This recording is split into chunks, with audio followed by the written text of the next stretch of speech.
And I am live. Welcome into the Fieldhouse Files live Pacers postgame show. Wow, a lot of comments after this one. I appreciate everyone joining in and getting excited and probably letting off some steam after the Pacers cough up game one here tonight. The final 133-128 in overtime, and they were 10 seconds away from finishing this one and coming away with a game one victory. Thanks again to everyone for joining in here, the post-game show. Let's get right to the comments because a lot of people on here wanting to talk about this Pacers loss. PJ says lots to talk about after this one. Yeah, you're absolutely right, PJ. Thanks for joining on here, you as well as everybody else on here. JDH, so many times this year I've seen Ben Shepherd get a step on his defender or shot fake, and he has a lane to the basket but never attacks, takes one dribble. That's the thought after tonight's game, JDH? Yeah, that's what Kevin said as well.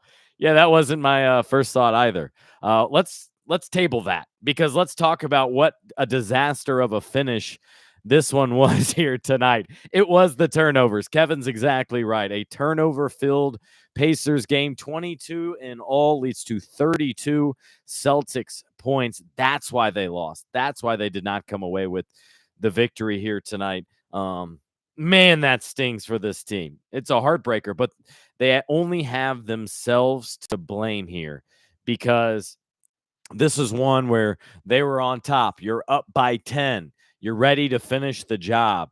But instead, Tyrese turns it over at midcourt. Then Nembhard inbounds on the sideline, throws it away, trying to get it to Siaka. You never want to throw it inbounds with your man running towards the opposing team's basket. That's a huge no-no.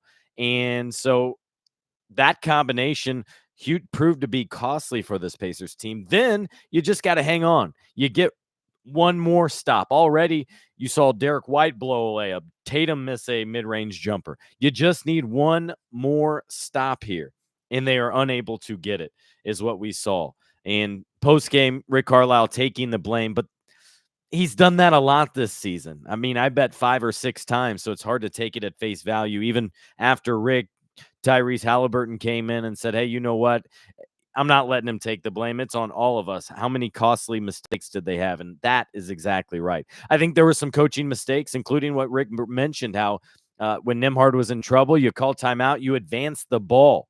So you're not inbounding on the same end where the Celtics are trying to score and get a fast break. Then instead, the ball goes out of bounds on the baseline, and that allows for the Celtics to inbound on their baseline. You send it into the right corner, and from there is where they got it to Jaylen Brown, who knocked down that corner three. And Brown finished tonight 26 points, 1 of 4 from three-point land. So it's similar to Andrew Nembhard in what was that, game 6? No, game 3, knocking down the three-pointer, actually. Then Nembhard was like 0 for 6. He made that last one. Brown tonight was 0 for 3 before he made that one, which ultimately forced overtime. The Pacers did not get a good look at it on the other end. They had about 5 seconds left after they did then call timeout and advance the ball following Brown's corner 3. And Halliburton had nothing there. Could not get open. Tatum was swarming. He was all over him. And that led to overtime where the Pacers reached overtime in game 3 of their first round series. And there had just been 3 overtime games in this postseason at all, and the Pacers have played in 2 of them. They also lost that bad one to the Chicago Bulls in a kind of very similar fashion, right? Deja vu a little bit in that a game they should have won. They gave up a late corner shot by DeMar DeRozan. They get into overtime, and then the Pacers ultimately lose that one in overtime. Same deal almost here tonight. But yes, the officiating had some issues, right? Just comparing numbers. I think at halftime, the Pacers had more than twice as many foul calls until Tyrese attempts 3 free throws after being fouled from behind by Derek White.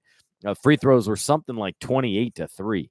And so in that one trip to the free throw line, the Pacers had as many foul shot attempts as they did in the first 51 minutes. I'm not big on entirely comparing numbers apples to apples because the Pacers foul heavy. They're the number 1 fouling team just because of their defense and struggles on that end sometimes. Yet at the same time, there were some missed calls, like Halliburton's drive to the basket. I think Neesmith was hacked one time. After the game, Rick Carlisle joking, "Hey, Abby, his daughter, I've already cost her one semester of school. I don't want to cost her a full year," which in other words is saying, hey, look, yes, I feel the same way. Again, that's an issue, but he's not getting into it. In other words, it's a way to say it without actually having to say it and costing himself $45,000 in a fine. But let's also make this abundantly clear. The Pacers did not lose this game purely because of foul calls. They lost it because of their late game composure, because they cost it themselves. They turned it over several times, 22 times in all, and I think 8 times in all in overtime and the fourth quarter. And that has been something different. This Pacers team has turned it over the fewest times in this postseason per game. That was not the case tonight. And this is a swarming defense led by Jrue Holiday, who I crowned the player of the game. No, he didn't score the most points, but he damn near had a triple-double. He impacted the game strongly at both ends of the floor, causes chaos, makes Halliburton at times uncomfortable. To me, Jrue Holiday is that player of the game, and it reiterates what the heck was Milwaukee thinking in the summer. Again, I thank all of you for jumping on and joining this post-game show after the Pacers 133-128 overtime loss. Let's go back to the comments and hopefully have something here more about the game. Every Celtics run came on Pacer turnovers, and in the end, it was 2 turnovers in regulation that took the win away from the Pacers. That's exactly right, Kevin. Well said.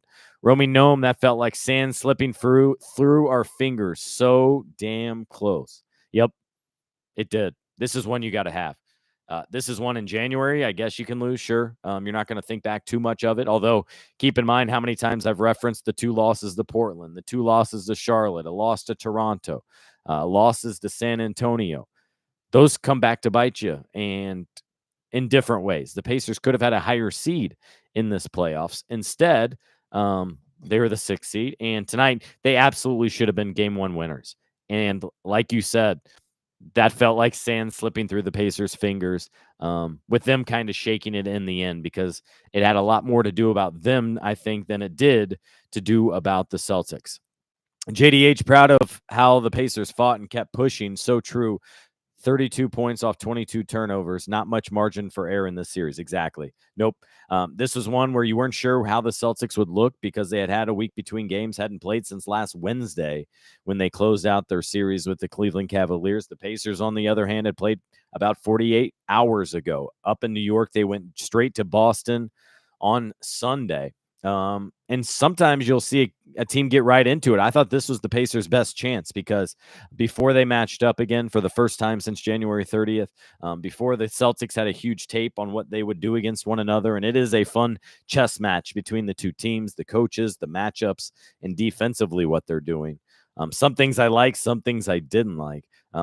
But now with going into game 2, Pacers are going to be frustrated. They should be disgusted with themselves and how they closed this game, how they managed the final couple of minutes, and frankly, how they just didn't take care of the basketball, how they didn't value the basketball late in this one, and it ultimately cost them. What else we got here? So much. PJ said, has a Celtics fan claim the injuries made the game so close because they were missing Porzingis.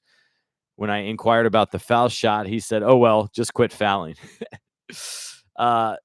Injuries did not make this game close. The Pacers could say Mathurin is out. Pacers got to this series in large part because of injuries. That's the hand that they were dealt, but so did the Celtics. The Celtics have the same valid advancement as the Pacers. Cleveland was down a couple players. Didn't Donovan Mitchell not play in the last 2 games? First round series, didn't they play the Miami Heat without Jimmy Butler, basically? Yeah, so not much either the Pacers or the Celtics fans can say. Both benefited from injuries, and they took care of their business. It's not one or the other. It's both, but it's important to mention both, I think. Foul shot disparity has been something the Pacers have struggled with all year, says JDH. I'd rather see Porzingis than Al Horford. No, you wouldn't.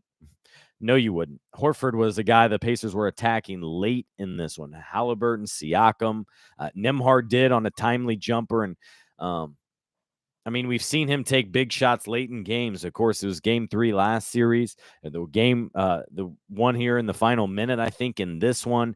But that inbounds pass, didn't like that one at all. Also, Nembhard's a good point guard. I'm kind of surprised they didn't have Halliburton inbound that one, though. That was something I was curious about because Halliburton, your best passer there, he's not their best necessarily, I don't think, free throw shooter. But that's a guy I'd like to see inbound that potentially, or even TJ McConnell, quite frankly. But maybe the size, maybe you wouldn't there. Yeah, Horford has killed Indy for years in a variety of jerseys. Yes, some of that. What's up, MK Sinks? Absolutely heartbreak tonight, but as soon as it went into overtime, Pacers lost the momentum. You hate to see it after all they did to stay in the games, for sure. Because where I was anticipating that they already had lost it was in the third quarter.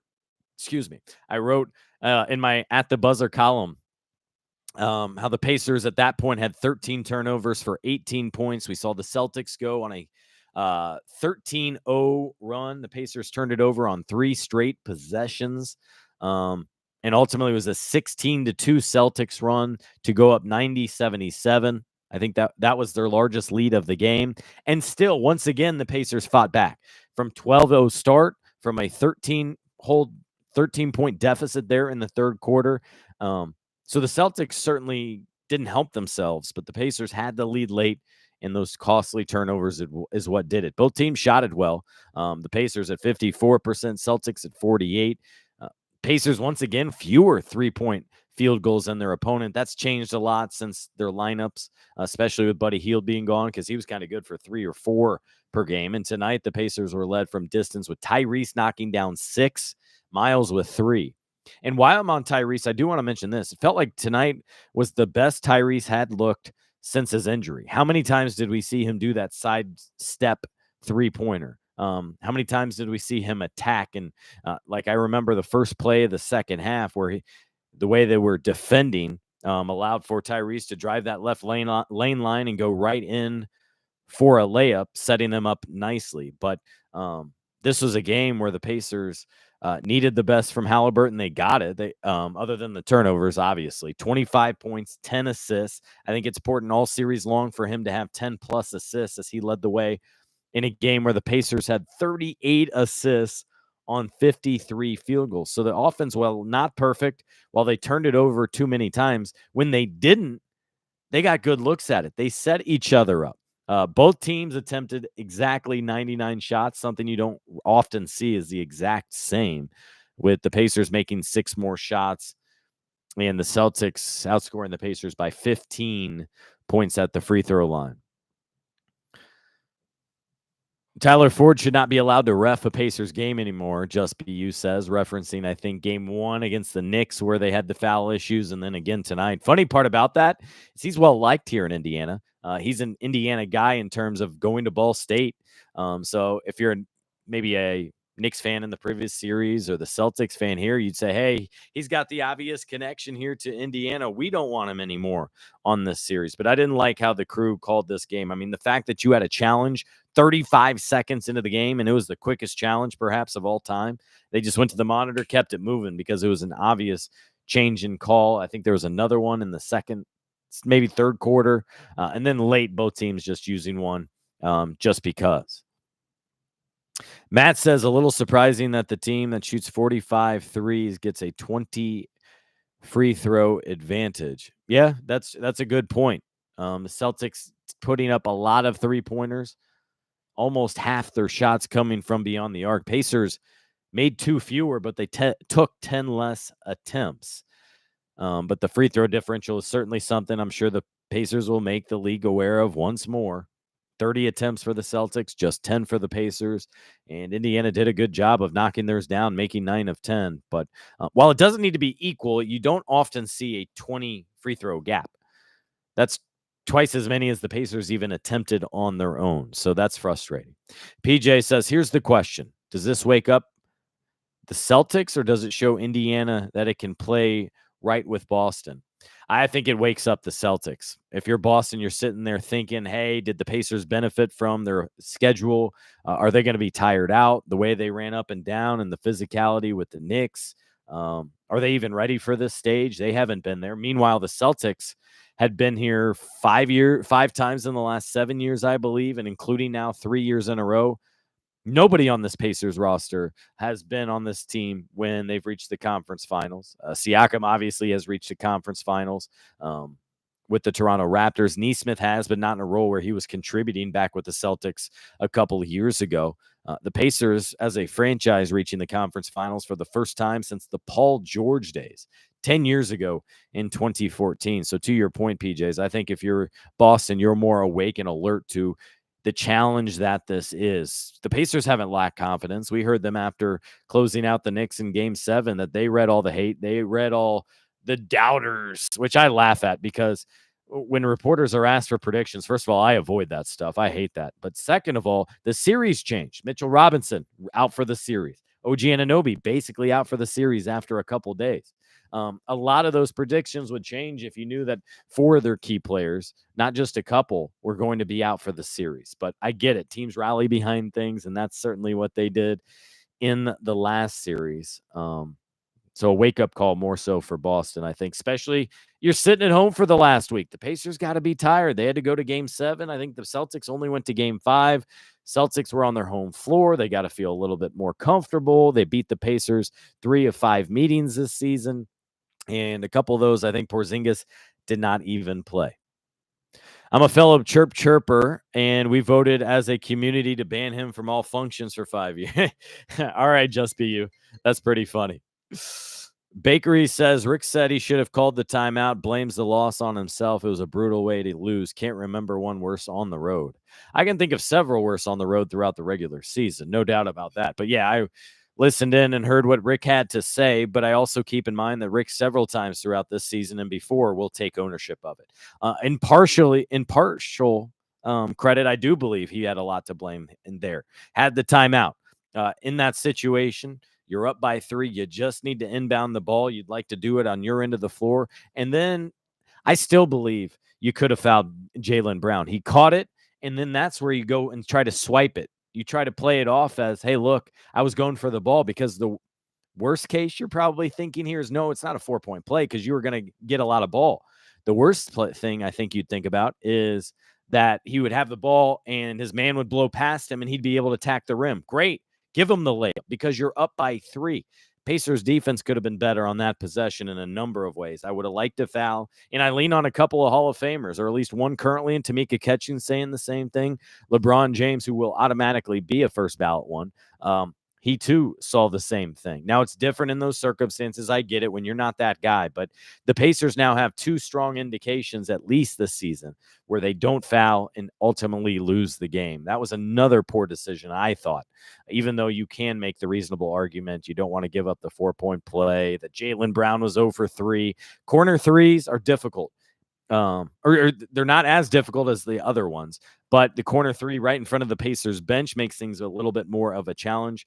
He had no issue with it and knocked it down. And then even the Pacers not even getting a good look at it out of a timeout advancement.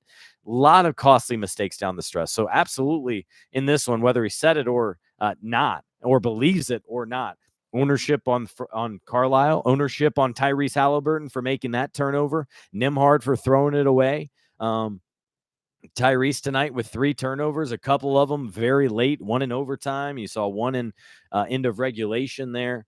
22 in all. Didn't realize this, but Neesmith had the most on the team with 5. The bench, all those players, just 1 of note. They got good bench minutes from Obi Toppin in the first quarter, from TJ McConnell throughout. But again, yeah, I just go back to this one stings. This one is going to hurt because you were right there, and it truly felt like you coughed it up. Jalen says, I think he thinks I'm bad luck for the Pacers in Fever. I would love to know why that is. I don't think that's the case. I have nothing to do with outcome. I'm just there and reporting on it and relaying it all to you, the fans, because without the fans, there's no reporters, and without you fans, there's no games to even watch. So we appreciate you. On the Pacers' last possession after Brown's 3, I'd like Siakam to get the ball from the elbow. Yeah, I like that idea. I felt like just be you. It felt like the Pacers went away from Siakam late in game.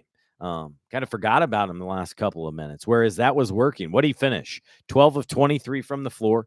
They would let him have the 3-point shots where he was 0 for 2, but he finished with 24 points, 12 rebounds, and 7 assists. That's 7 assists I didn't catch in real time. But he made 50% of his shots. It seems like that mid-range shot is almost automatic from 19 feet out. I don't mind that at all, especially given the defensive circumstances. If you can get a favorable matchup, there was over 5 seconds left. That's enough to make a couple passes if need be. Ultimately, it was Tatum leading the way with 36 points, 12 rebounds for him. Jaylen Brown with 26. My player of the game was Drew Holiday, finishing with a season-high 28 points. We all remember when I think it was Giannis was out for the Bucks last year in a regular season game, and Drew torched the Pacers for a career high, like 46 is what I remember off the top of my head. So the Pacers are the biggest admirers probably of anyone in the league. They probably hated to see Holiday move from the Bucks to the Celtics, even though they would have to go through him regardless. And so Drew Holiday, just such a tough matchup. He's part of the reason his pressure and what he's applying out there, part of the reason for all those turnovers. Some of them unforced, but the reaction and the Pacers seeing what they're doing defensively. You saw some zone action thrown in by the Celtics in the second half, which worked to their liking. I think that was mostly in the middle 2 quarters, maybe the third quarter in particular. But again, the Pacers did a nice job of rallying back from 2 big deficits, down 12-0 to start the game. A 13, what was it? No, it was a 16-2 Celtics run in that third quarter where it got the Pacers down by 13, which is the biggest deficit of the game. And then what did I just talk about? The Pacers were in it to win, and they should have, despite all those things going against them, despite big shots. Also should talk about a couple good plays that Tyrese made. He made that 39-footer logo 3-pointer to end the half. Then he made that off-balance 3 going to his left to end the third quarter. That meant the game was tied at 117, or no, meant the game was tied at 117. No, that's not right. Pacers were down 1, I believe, entering the fourth quarter, down just 1, but still a lot different there, and gave the Pacers momentum going into the third and fourth quarters, I think, in due part because of all that. I know it's a late one here. I appreciate everyone joining me here. We're after almost 12:30 a.m. I think a lot more of the audience is going to be listening to this on replay here on YouTube or on the Fieldhouse Files podcast, because I know a lot of you got to get to work in the morning. It's going to make for a long day, I think, for all of us here coming up tomorrow. But I got to believe a lot of Pacer fans are going to be having trouble sleeping, and especially the Pacers after this one, knowing that they just coughed this one up. They just gave this one away because of poor decision-making, poor handling in late-game situations, deciding not executing 2 foul, not defending that shot properly. So many things that were self-inflicted. It was not a late foul call that you question or anything like that. Free throw disparity was insulting Flame Keepers. Yeah, I touched on that a little bit earlier. You may have caught that. Certainly the Pacers should have been given a few more fouls. But the Pacers don't play as physical as the Celtics, but still the disparity, you just don't often see that when it's 30-10 in a physical playoff game. Even if it's, 30-20, I could understand that differential, but I do not believe that they're playing that much differently defensively, and the Pacers are fouling that much more. It was also costly late in overtime, by the way, I should mention. With 2:27 left in the overtime, Nesmith fouled out. Halliburton tried a couple times, tried once to do a take foul, really, even though that probably would have been more costly. Instead, Nesmith, who was playing his ass off and flying around the court, so was Nesmith, or so was Siakam, I should say. But Nesmith tagged with that foul, obviously, and that became his 6th, so he fouled out of the game. Nembhard was hacked by Horford. Yeah, I remember that. I think that was in regulation, if I remember right. Underneath the basket, like 4 feet out. And in turn, I think it was a miss and had the Celtics running the other way, if I remember correctly. So much happening in the final quarter plus overtime period. Flame Keepers believes the Pacers lost because of too many turnovers. They lost because they were timid on offense, free throw disparity, and Brown hit a difficult shot. I agree with all that. Yeah. Turnovers is number one. But more than the turnovers, yeah, it's Brown's big shot. It's not executing. It's poor decision making. But most of all, it's turnovers, both in the aggregate with 22 in all compared to 15 for the Celtics, in addition to the late game turnovers, 8 and 4 in overtime and the fourth quarter. You just cannot afford for that to happen. Ethan, welcome. He says, I have a feeling that Boston gives the Pacers more difficulty on our home court than New York. We can't assume those wins. Boston, I got you. Boston will give the Pacers more of a tougher play than here at Gamebridge Fieldhouse than the Knicks. And I agree with that, but just because they're a better team, they're a deeper team, they have less health issues, and they have more dominant players in the league. You look around, I mean, they have what? 3 top 25 players, Tatum, Brown, and Holiday. If you go to top 50 players in the league, I mean, are White and Porzingis there? Probably. So they have the upper hand in that aspect.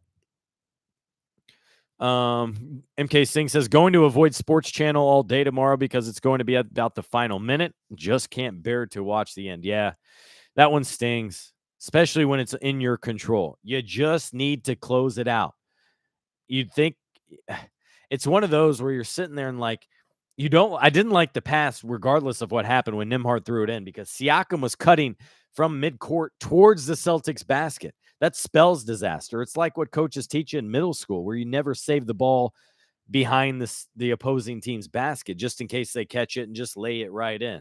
So I didn't like the feel or look of that immediately. And then on top of that, the pass was challenged. I forget who it was challenging. And it just went out of bounds off Siakam there. So it was poor execution. When the Pacers had a timeout, they should have been better in control and should have taken their time there and not had to force a pad entry pass just like that. Yeah, that's what Flamekeepers is saying. 113, 110. With the ball, hold on, get fouled, you win the ball game, close it out, especially in a game where you make 9 of 10 free throws. At that time, you were 3 for 3 because they hadn't gotten to the free throw line very often. I think the first 4 games will get a split is what you think. 2-2. I'm thinking more 3-1 for the Celtics. You're not going to get many chances like the Pacers did tonight to get up, to be successful, and to close them out. I'm expecting a more intense play. I'm expecting a better play by the Celtics. And a lot of things went the Pacers' way in this one. The fact they shot 54%. That they got contributions from all over. Nobody really had an off game on this Pacers roster in the rotation, right? Halliburton, 25. Siakam, 24. Turner, 23. Nesmith, who's been up and down offensively, made half of his shots and had 14 points, and Nembhard quietly made 12. I'm not sure you're going to expect that every single game. So that's what makes this one hurt even more. It is really hard to inbound. Is it really that hard to inbound the ball? It shouldn't be. No, it shouldn't. You spread out. You have spacing. A couple players screen for each other. One runs towards the basket. One kind of comes in front of you. And you make sure you don't allow the inbounds to be another defender for the opponent. Simple as that. Any thoughts on matchup changes or general adjustments heading into game 2? I don't think you see Jalen Smith. I don't know what those minutes were, first of all. Isaiah Jackson played great for that burst that he was out there. What was it, 4 minutes? I mean, I'm interested in that substitution because right after Isaiah Jackson had just stopped Tatum, not once, but twice, he defended him on an attack to then Tatum backed it out and then attempted a 3. Jackson blocked that, and then Smith goes right in. It spells disaster. They give up a couple of baskets, and then the Pacers make a couple more substitutions and send Miles Turner and several of the starters back in there. So that's one thing that I didn't like in all that. I think how they handle some of their zone offense, especially there in that second half, will need some work. Matchups I'll be curious of. I think you got to give the ball more to Siakam and live off that, especially when he was so successful in the mid-range. And then as simple as just not turning it over, taking better care of the basketball will be stressed, along with probably attacking more because they're going to make the league aware, I guarantee it, that they only got 10 free throws. They played, 53 minutes? Only got 10 free throws. On the other hand, Celtics, who's one of the users commented and noted how they shot 45 threes and still got to the line 30 times. So with that said, if you're the Pacers, you can't back off. You got to attack probably even more to lean into what you're telling everyone. With Porzingis eventually coming back this series, this game could be the one that costs them. Absolutely. That's another reason why you want to win now. You can't assume you win at home. What if Porzingis comes back for game 3 or game 4? That's what makes this one so troubling if you're a Pacers fan. And for the team, you just gave this one away, and it's going to eat at you. The Pacers will have to sleep on it. If I was one of them, I'd have a bottle of wine and having a glass here tonight. It sounds good myself. And then you move on tomorrow. You move on, you put it behind you, you watch film, and it's going to be a dark film session, but it should. That's what really propelled the Pacers last series, I thought, as Rick Carlisle tore at his guys in a good way, I thought. Sometimes you need the honest truth, and they got that, and they responded. Rick Carlisle challenged the refs. That worked out well. Then he challenged his team, and that worked out well as well. So I expect to see some of that. You hit the nail on the head. I almost expect a Pacers blowout because those shooting splits are fickle. They can't put up 54% on a regular. Yeah, that's the thing, man. I think that the Celtics will figure out better defense because I felt like they didn't provide too much of a disruption for the Pacers tonight. Not as nearly as much as I was expecting. Pacers only put off 35 3-point attempts. They made more than a third of them, shot 37%. I'm good with that if you're the Pacers. That's still better the percentage than the Celtics shot. It's so hard to get to the conference finals. It might not happen again. You might seal the deal with 8.5 seconds to go. The chances of losing up 3 with the ball is 4%. I haven't seen that, but I believe it. Yeah. You got to work hard to lose that one because so many things have to go against you. You got to turn it over. You can't burn the clock. The opposing team has to inbound properly themselves. They have to make a shot. And still the Pacers had another opportunity after that with 5 seconds left. And they didn't even get a shot off in regulation. That's what tears at you. And so the Pacers now are 1-2 in overtime this season. They're 1-1 in postseason. And they've played in 2 of the 3 NBA postseason games that have reached overtime. This is the school of hard knocks for a team on their first postseason run. For sure, another teaching point. My only challenge here is several of the things they experienced late in the game I experienced as a middle schooler, inbounding the ball, circumstantial, protecting the ball, not turning it over. That stuff's not rocket science. I mean, this is stuff me, you, all of us know. It's not executing a late game play call. Maybe that last play call is. Fouling up 3, I think you could have. I really do. Now, Rick and Pascal did not believe so. That's why they did not do it. And I mean, they were the ones right there. So maybe we should take their word for it. But I'm so much team foul up 3. I thought they do it. That's their tendency when they can get a good look at it.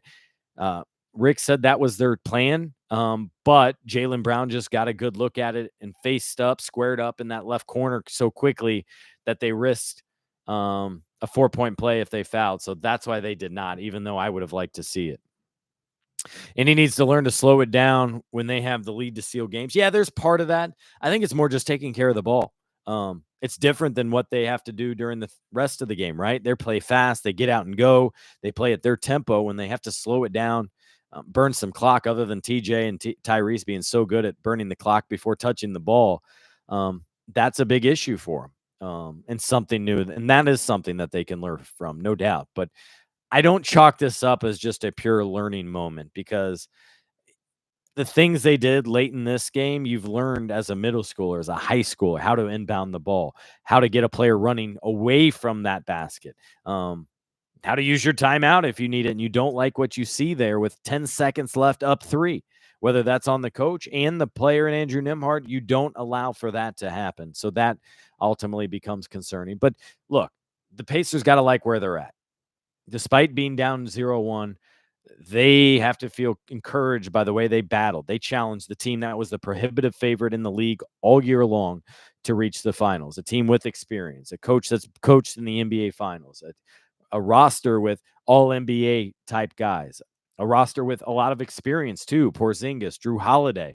I mean, you can go on the line. Even Derek White could probably be included in that roster. I was surprised too at the lack of defense shown by the Celtics. I thought they would be much more challenging in terms of slowing the Pacers down, but they really weren't. The fact the Pacers scored 128 in a losing effort, I think it was 117 tie entering overtime. I thought if the Celtics won this, they'd probably do it 120 to 105, something more like that.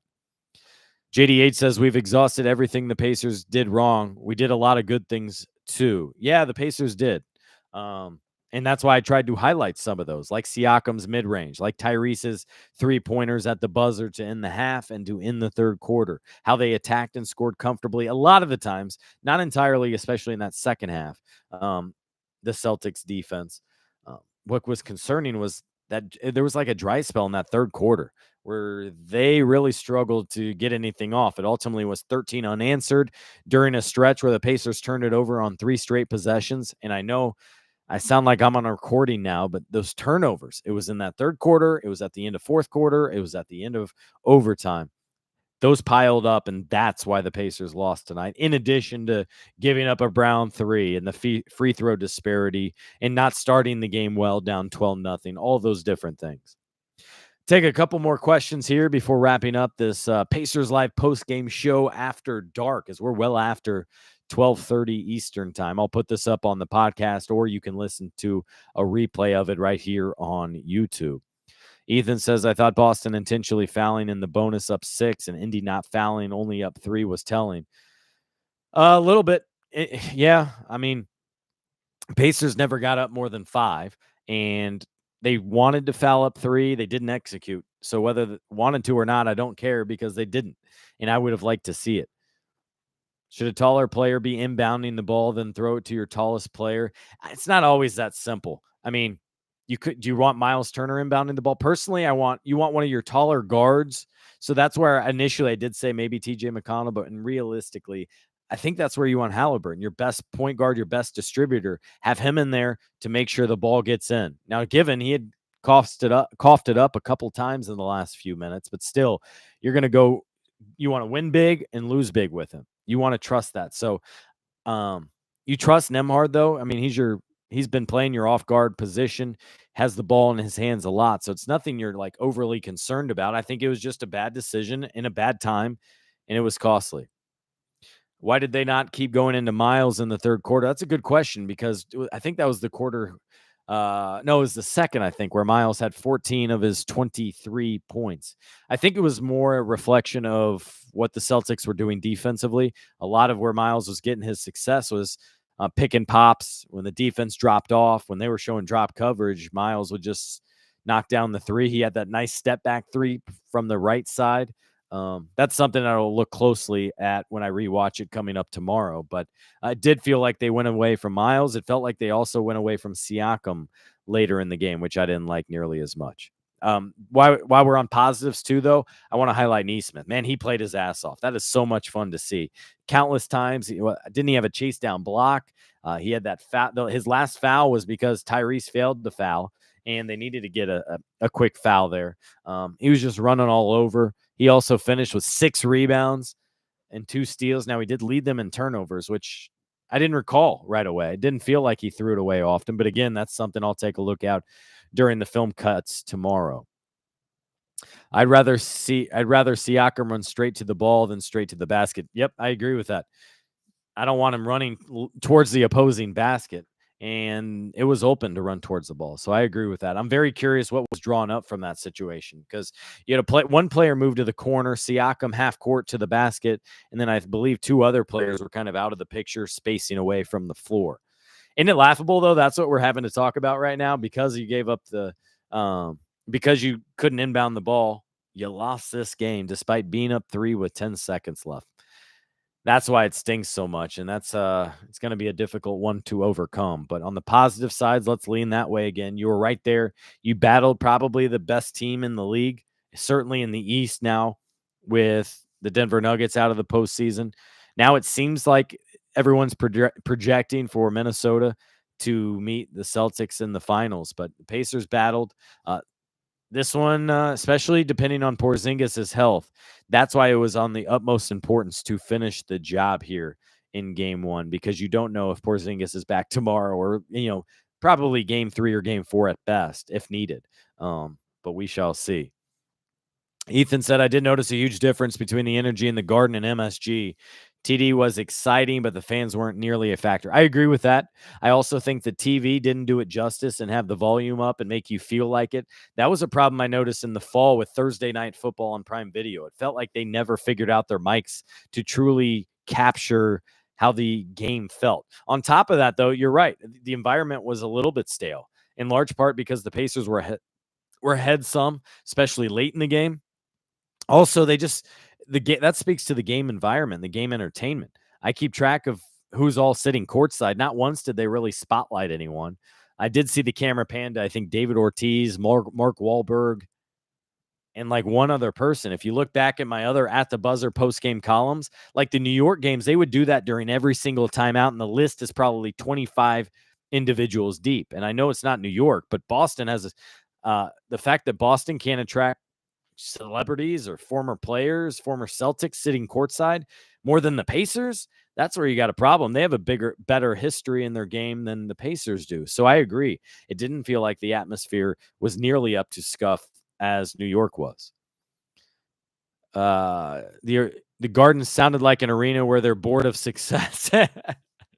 Yeah, that probably plays a factor where you're more on pins and needles and just expecting a blowout win versus Knicks. You're rallying. These are a Knicks team that was down 4 players. They know they need the crowd. They haven't experienced success in like 24 years in the playoffs. So there is a little bit of that, but still, like if you're a Celtics fan and at the game, why wouldn't you be loud as hell? You're having fun, right? They're Patriots and Celtics fans. Winning isn't exactly novel. I agree, but this is the postseason. These games are fun. You should act like it. You should make some noise. Like, I don't know. I was a little bit surprised by that. Good point, though, here. All right, I think I'm going to wrap this one up. The Pacers live post-game show after dark, let's call it, for game 1. And I guess they're all probably going to be this way because all 7 games are 8 p.m. Eastern or later. And when they're announced that, it's really like 8:15 start time. You got a couple 8:30 Eastern time games mixed in as well. So it'll probably be late nights for me and as well as you listening to this on YouTube or the Fieldhouse Files podcast. But a tough one that's the Pacers are going to be thinking about for many days ahead, whether they advance or not. If they lose this series, they're going to go back to this game 1 loss where they had it until they didn't. Losing in overtime, 133-128 for the Celtics, with game 2 scheduled for Thursday.